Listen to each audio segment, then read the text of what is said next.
पश्चिम बंगाल में हुई रेल दुर्घटना ने करीब एक साल पहले ओडिशा में कोरोमंडल एक्सप्रेस हादसे की भयावह यादें ताजा कर दी हैं। बुनियादी ढांचे पर सुधार जरूरी है, लेकिन उतना ही जरूरी हादसों में सबक लेना भी है, ताकि व्यवस्थाओं को इस तरह सुधारा जाए कि भूलों की पुनरावृत्ति ही ना हो। आखिर सबक कब लेंगे?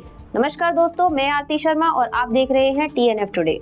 दोस्तों, पश्चिम बंगाल के दार्जिलिंग जिले में कंचनजंगा एक्सप्रेस के साथ हुई एक मालगाड़ी की टक्कर ने जिससे करीब 9 लोगों की मौत व 40 से ज्यादा लोग घायल हुए हैं। करीब एक साल पहले ओडिशा में हुए कोरोमंडल एक्सप्रेस के भीषण हादसे की डरावनी यादें तो ताजा की ही है, रेल सुरक्षा की जरूरत को भी फिर से रेखांकित किया है।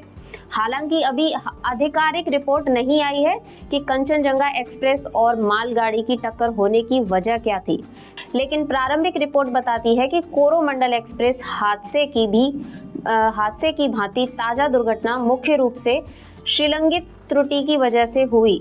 उल्लेखनीय है कि सियालदेश जाने वाली कंचनजंगा एक्सप्रेस सोमवार की सुबह न्यू जलपाईगुड़ी स्टेशन के नजदीक रंगपानी के पास खड़ी थी। यह टक्कर तब हुई जब एक मालगाड़ी कथित तौर पर सिग्नल से आगे निकल गई और कंचनजंगा एक्सप्रेस के पिछले हिस्से से टकरा गई। दरअसल यह टक्कर रेलवे सुरक्षा और दुर्घटना के संभावित कारणों को लेकर चिंता पैदा करती है। कोरोमंडल एक्सप्रेस में हादसे की तरह श्रीलंगित और संचार प्रणालियों में संभावित विफलताओं की ओर भी इशारा करती है। कथित तौर पर टक्कर इसलिए हुई क्योंकि मालगाड़ी का लोको पायलट शायद खराब मौसम की वजह से सिग्नल देख नहीं पाया और इस वजह से मालगाड़ी पूरी गति से कंचनजंगा एक्सप्रेस से टकरा गई। इस घटना ने रेलवे की स्वचालित ट्रेन सुरक्षा प्रणाली कवच पर नए सिरे से ध्यान देने की जरूरत पैदा की है। दरअसल दिल्ली और गुवाहाटी रेल लाइन और पश्चिम बंगाल के कवच अभी लगा नहीं है। यह चिंतित करने वाली बात है कि वर्ष 2022 के बजट में जिस कवच योजना की शुरुआत हुई थी वह फिलहाल देश के पूरे रेल नेटवर्क के मात्र 2% हिस्से में ही है। उल्लेखनीय है कि कवच को signal passed at danger SDPD के कारण होने वाली दुर्घटनाओं को रोकने के लिए डिजाइन किया गया है, जो ट्रेनों के टकराव का एक प्रमुख कारण है। कंचनजंगा एक्सप्रेस वे एक दैनिक ट्रेन है।